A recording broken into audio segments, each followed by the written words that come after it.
شروع اللہ کے نام سے جو بڑا مہربان نہایت رحم والا ہے۔ کاف ہا یا عین صاد، یہ تمہارے پروردگار کی مہربانی کا بیان ہے جو اس نے اپنے بندے زکریا پر کی تھی، جب انہوں نے اپنے پروردگار کو دبی آواز سے پکارا اور کہا کہ اے میرے پروردگار، میری ہڈیاں بڑھاپے کے سبب کمزور ہو گئی ہیں اور سر شعلہ مارنے لگا ہے، اور اے میرے پروردگار، میں تجھ سے مانگ کر کبھی محروم نہیں رہا، اور میں اپنے بعد اپنے بھائی بندوں سے ڈرتا ہوں، اور میری بیوی بانجھ ہے، تو مجھے اپنے پاس سے ایک وارث عطا فرما جو میری اور اولاد یعقوب کی میراث کا مالک ہو، اور اے میرے پروردگار اس کو خوش اتوار بنائیو۔ اے زکریا، ہم تم کو ایک لڑکے کی بشارت دیتے ہیں جس کا نام یحییٰ ہے، اس سے پہلے ہم نے اس نام کا کوئی شخص پیدا نہیں کیا۔ انہوں نے کہا، پروردگار، میرے ہاں کس طرح لڑکا ہوگا جس حال میں میری بیوی بانجھ ہے اور میں بڑھاپے کی انتہا کو پہنچ گیا ہوں؟ حکم ہوا کہ اسی طرح ہوگا۔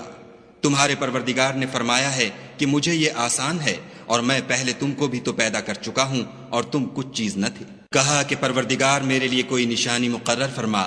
فرمایا، نشانی یہ ہے کہ تم صحیح و سالم ہو کر 3 رات دن لوگوں سے بات نہ کر سکو گے۔ پھر وہ عبادت کے حجرے سے نکل کر اپنی قوم کے پاس آئے تو ان سے اشارے سے کہا کہ صبح و شام خدا کو یاد کرتے رہو۔ اے یحییٰ، ہماری کتاب کو زور سے پکڑے رہو، اور ہم نے ان کو لڑکپن ہی میں دانائی عطا فرمائی تھی، اور اپنے پاس سے شفقت اور پاکیزگی دی تھی، اور وہ پرہیزگار تھے، اور ماں باپ کے ساتھ نیکی کرنے والے تھے، اور سرکش اور نافرمان نہیں تھے۔ اور جس دن وہ پیدا ہوئے اور جس دن وفات پائیں گے اور جس دن زندہ کر کے اٹھائے جائیں گے، ان پر سلام اور رحمت ہے۔ اور کتاب قرآن میں مریم کا بھی مذکور کرو، جب وہ اپنے لوگوں سے الگ ہو کر مشرق کی طرف چلی گئیں تو انہوں نے ان کی طرف سے پردہ کر لیا۔ اس وقت ہم نے ان کی طرف اپنا فرشتہ بھیجا تو وہ ان کے سامنے ٹھیک آدمی کی شکل بن گیا۔ مریم بولی کہ اگر تم پرہیزگار ہو تو میں تم سے خدا کی پناہ مانگتی ہوں۔ انہوں نے کہا کہ میں تو تمہارے پروردگار کا بھیجا ہوا یعنی فرشتہ ہوں، اور اس لیے آیا ہوں کہ تمہیں پاکیزہ لڑکا بخشوں۔ مریم نے کہا کہ میرے ہاں لڑکا کیوں کر ہوگا، مجھے کسی بشر نے چھوا تک نہیں، اور میں بدکار بھی نہیں ہوں۔ فرشتے نے کہا کہ یوں ہی ہوگا، تمہارے پروردگار نے فرمایا کہ یہ مجھے آسان ہے، اور میں اسے اسی طریق پر پیدا کروں گا تاکہ اس کو لوگوں کے لیے اپنی طرف سے نشانی اور ذریعہ رحمت و مہربانی بناؤں، اور یہ کام مقرر ہو چکا ہے۔ تو وہ اس بچے کے ساتھ حاملہ ہو گئیں اور اسے لے کر ایک دور جگہ چلی گئیں۔ پھر درد ذہ ان کو کھجور کے تنے کی طرف لے آیا، کہنے لگیں کہ کاش میں اس سے پہلے مر چکتی اور بھولی بسری ہو گئی ہوتی۔ اس وقت ان کے نیچے کی جانب سے فرشتے نے ان کو آواز دی کہ غمناک نہ ہو، تمہارے پروردگار نے تمہارے نیچے ایک چشمہ پیدا کر دیا ہے، اور کھجور کے تنے کو پکڑ کر اپنی طرف ہلاؤ، تم پر تازہ تازہ کھجوریں جھڑ پڑیں گی، کھاؤ اور پیو اور آنکھیں ٹھنڈی کرو۔ اگر تم کسی آدمی کو دیکھو تو کہنا کہ میں نے خدا کے لیے روزے کی منت مانی، تو آج میں کسی آدمی سے ہرگز کلام نہیں کروں گی۔ پھر وہ اس بچے کو اٹھا کر اپنی قوم کے لوگوں کے پاس لے آئیں۔ وہ کہنے لگے کہ مریم، یہ تو نے برا کام کیا۔ اے ہارون کی بہن، نہ تو تیرا باپ ہی بد اتوار آدمی تھا اور نہ تیری ماں ہی بدکار تھی۔ تو مریم نے اس لڑکے کی طرف اشارہ کیا۔ وہ بولے کہ ہم اس سے کہ گود کا بچہ ہے کیوں کر بات کریں۔ بچے نے کہا کہ میں خدا کا بندہ ہوں، اس نے مجھے کتاب دی ہے اور نبی بنایا ہے، اور میں جہاں ہوں اور جس حال میں ہوں مجھے صاحب برکت کیا ہے، اور جب تک زندہ ہوں مجھ کو نماز اور زکوٰۃ کا ارشاد فرمایا ہے، اور مجھے اپنی ماں کے ساتھ نیک سلوک کرنے والا بنایا ہے، اور سرکش و بدبخت نہیں بنایا۔ اور جس دن میں پیدا ہوا اور جس دن مروں گا اور جس دن زندہ کر کے اٹھایا جاؤں گا، مجھ پر سلام و رحمت ہے۔ یہ مریم کے بیٹے عیسیٰ ہیں، اور یہ سچی بات ہے جس میں لوگ شک کرتے ہیں۔ خدا کو سزاوار نہیں کہ کسی کو بیٹا بنائے، وہ پاک ہے۔ جب کسی چیز کا ارادہ کرتا ہے تو اس کو یہی کہتا ہے کہ ہو جا، تو وہ ہو جاتی ہے۔ اور بے شک خدا ہی میرا اور تمہارا پروردگار ہے، تو اسی کی عبادت کرو، یہی سیدھا رستہ ہے۔ پھر اہل کتاب کے فرقوں نے باہم اختلاف کیا، سو جو لوگ کافر ہوئے ہیں ان کو بڑے دن یعنی قیامت کے روز حاضر ہونے سے خرابی ہے۔ وہ جس دن ہمارے سامنے آئیں گے کیسے سننے والے اور کیسے دیکھنے والے ہوں گے، مگر ظالم آج صریح گمراہی میں ہیں۔ اور ان کو حسرت و افسوس کے دن سے ڈرا دو جب بات فیصل کر دی جائے گی، اور ہے ہاتھ وہ غفلت میں پڑے ہوئے ہیں اور ایمان نہیں لاتے۔ ہم ہی زمین کے اور جو لوگ اس پر بستے ہیں ان کے وارث ہیں، اور ہماری ہی طرف ان کو لوٹنا ہوگا۔ اور کتاب میں ابراہیم کو یاد کرو، بے شک وہ نہایت سچے پیغمبر تھے۔ جب انہوں نے اپنے باپ سے کہا کہ ابا آپ ایسی چیزوں کو کیوں پوجتے ہیں جو نہ سنیں اور نہ دیکھیں اور نہ آپ کے کچھ کام آ سکیں؟ ابا مجھے ایسا علم ملا ہے جو آپ کو نہیں ملا، تو میرے ساتھ ہو جئے، میں آپ کو سیدھی راہ پر چلا دوں گا۔ ابا شیطان کی پوجا نہ کیجیے، بے شک شیطان خدا کا نافرمان ہے۔ ابا مجھے ڈر لگتا ہے کہ آپ کو خدا کا عذاب آ پکڑے تو آپ شیطان کے ساتھی ہو جائیں۔ اس نے کہا کہ ابراہیم، کیا تو میرے معبودوں سے برگشتہ ہے؟ اگر تو باز نہ آئے گا تو میں تجھے سنسار کروں گا اور تو ہمیشہ کے لیے مجھ سے دور ہو جا۔ ابراہیم نے السلام علیکم کہا اور کہا کہ میں آپ کے لیے اپنے پروردگار سے بخشش مانگوں گا، بے شک وہ مجھ پر نہایت مہربان ہے، اور میں آپ لوگوں سے اور جن کو آپ خدا کے سوا پکارا کرتے ہیں ان سے کنارہ کرتا ہوں اور اپنے پروردگار ہی کو پکاروں گا۔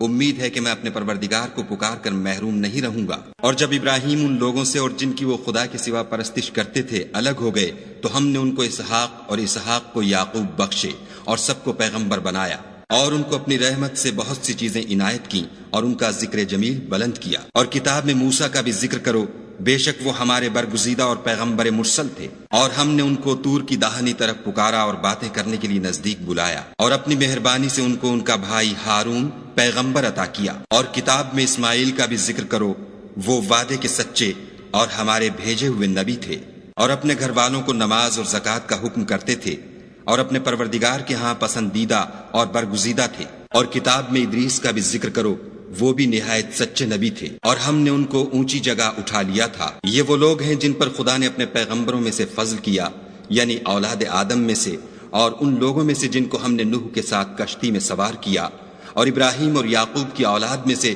اور ان لوگوں میں سے جن کو ہم نے ہدایت دی اور برگزیدہ کیا۔ جب ان کے سامنے ہماری آیتیں پڑھی جاتی تھیں تو سجدے میں گر پڑتے اور روتے رہتے تھے۔ پھر ان کے بعد چند ناخلف ان کے جانشین ہوئے جنہوں نے نماز کو چھوڑ دیا، گویا اسے کھو دیا، اور خواہشات نفسانی کے پیچھے لگ گئے، سو ان قریب ان کو گمراہی کی سزا ملے گی۔ ہاں، جس نے توبہ کی اور ایمان لایا اور عمل نیک کیے تو ایسے لوگ بہشت میں داخل ہوں گے اور ان کا ذرا نقصان نہ کیا جائے گا، یعنی بہشت جاودانی میں، جس کا خدا نے اپنے بندوں سے وعدہ کیا ہے اور جو ان کی آنکھوں سے پوشیدہ ہے۔ بے شک اس کا وعدہ نیکوکاروں کے سامنے آنے والا ہے۔ وہ اس میں سلام کے سوا کوئی بیہودہ کلام نہ سنیں گے، اور ان کے لیے صبح و شام کھانا تیار ہوگا۔ یہی وہ جنت ہے جس کا ہم اپنے بندوں میں سے ایسے شخص کو مالک بنائیں گے جو پرہیزگار ہوگا۔ اور فرشتوں نے پیغمبر کو جواب دیا کہ ہم تمہارے پروردگار کے حکم کے سوا اتر نہیں سکتے، جو کچھ ہمارے آگے ہے اور جو پیچھے ہے اور جو ان کے درمیان ہے سب اسی کا ہے، اور تمہارا پروردگار بھولنے والا نہیں، یعنی آسمان اور زمین کا اور جو ان دونوں کے درمیان ہے سب کا پروردگار۔ تو اسی کی عبادت کرو اور اس کی عبادت پر ثابت قدم رہو، بھلا تم کوئی اس کا ہم نام جانتے ہو؟ اور کافر انسان کہتا ہے کہ جب میں مر جاؤں گا تو کیا زندہ کر کے نکالا جاؤں گا؟ کیا ایسا انسان یاد نہیں کرتا کہ ہم نے اس کو پہلے بھی تو پیدا کیا تھا اور وہ کچھ بھی چیز نہ تھا؟ تمہارے پروردگار کی قسم، ہم ان کو جمع کریں گے اور شیطانوں کو بھی، پھر ان سب کو جہنم کے گرد حاضر کریں گے اور وہ گھٹنوں پر گرے ہوئے ہوں گے۔ پھر ہر جماعت میں سے ہم ایسے لوگوں کو کھینچ نکالیں گے جو خدا سے سخت سرکشی کرتے تھے، اور ہم ان لوگوں سے خوب واقف ہیں جو ان میں داخل ہونے کے زیادہ لائق ہیں، اور تم میں کوئی شخص نہیں مگر اسے اس پر گزرنا ہوگا، یہ تمہارے پروردگار پر لازم اور مقرر ہے۔ پھر ہم پرہیزگاروں کو نجات دیں گے اور ظالموں کو اس میں گھٹنوں کے بل پڑا ہوا چھوڑ دیں گے۔ اور جب ان لوگوں کے سامنے ہماری آیتیں پڑھی جاتی ہیں تو جو کافر ہیں وہ مومنوں سے کہتے ہیں کہ دونوں فریق میں سے مکان کس کے اچھے اور مجلسیں کس کی بہتر ہیں، اور ہم نے ان سے پہلے بہت سی امتیں ہلاک کر دیں، وہ لوگ ان سے ٹھاٹھ اور نمود میں کہیں اچھے تھے۔ کہہ دو کہ جو شخص گمراہی میں پڑا ہوا ہے خدا اس کو آہستہ آہستہ مہلت دیے جاتا ہے، یہاں تک کہ جب اس چیز کو دیکھ لیں گے جس کا ان سے وعدہ کیا جاتا ہے، خواہ عذاب اور خواہ قیامت، تو اس وقت جان لیں گے کہ مکان کس کا برا ہے اور لشکر کس کا کمزور ہے۔ اور جو لوگ ہدایت یاب ہیں خدا ان کو زیادہ ہدایت دیتا ہے، اور نیکیاں جو باقی رہنے والی ہیں وہ تمہارے پروردگار کے صلے کے لحاظ سے خوب اور انجام کے اعتبار سے بہتر ہیں۔ بھلا تم نے اس شخص کو دیکھا جس نے ہماری آیتوں سے کفر کیا اور کہنے لگا کہ اگر میں اثر نو زندہ ہوا بھی تو یہی مال اور اولاد مجھے وہاں ملے گا؟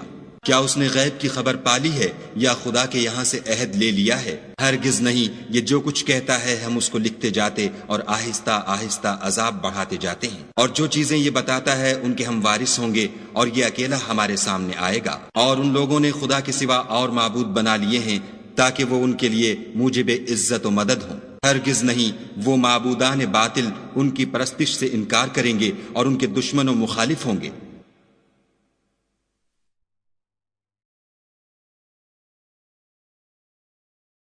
کیا تم نے نہیں دیکھا کہ ہم نے شیطانوں کو کافروں پر چھوڑ رکھا ہے کہ وہ ان کو برانگیختہ کرتے رہتے ہیں؟ تو تم ان پر عذاب کے لیے جلدی نہ کرو، اور ہم تو ان کے لیے دن شمار کر رہے ہیں، جس روز ہم پرہیزگاروں کو خدا کے سامنے بطور مہمان جمع کریں گے اور گناہ گاروں کو دوزخ کی طرف پیاسے ہانک لے جائیں گے۔ تو لوگ کسی کی سفارش کا اختیار نہ رکھیں گے مگر جس نے خدا سے اقرار لیا ہو، اور کہتے ہیں خدا بیٹا رکھتا ہے۔ ایسا کہنے والو، یہ تو تم بری بات زبان پر لاتے ہو۔ قریب ہے کہ اس افطرا سے آسمان پھٹ پڑے اور زمین شق ہو جائے اور پہاڑ پارا پارا ہو کر گر پڑے کہ انہوں نے خدا کے لیے بیٹا تجویز کیا، اور خدا کو شایع نہیں کہ کسی کو بیٹا بنائے۔ تمام شخص جو آسمانوں اور زمین میں ہیں سب خدا کے روبرو بندے ہو کر آئیں گے۔ اس نے ان سب کو اپنے علم سے گھیر رکھا اور ایک ایک کو شمار کر رکھا ہے، اور سب قیامت کے دن اس کے سامنے اکیلے اکیلے حاضر ہوں گے۔ اور جو لوگ ایمان لائے اور عمل نیک کیے، خدا ان کی محبت مخلوقات کے دل میں پیدا کر دے گا۔ اے پیغمبر صلی اللہ علیہ وآلہ وسلم، ہم نے یہ قرآن تمہاری زبان میں آسان نازل کیا ہے تاکہ تم اس سے پرہیزگاروں کو خوشخبری پہنچا دو اور جھگڑالوؤں کو ڈر سنا دو۔ اور ہم نے ان سے پہلے بہت سے گروہوں کو ہلاک کر دیا ہے، بھلا تم ان میں سے کسی کو دیکھتے ہو یا کہیں ان کی بھنک سنتے ہو؟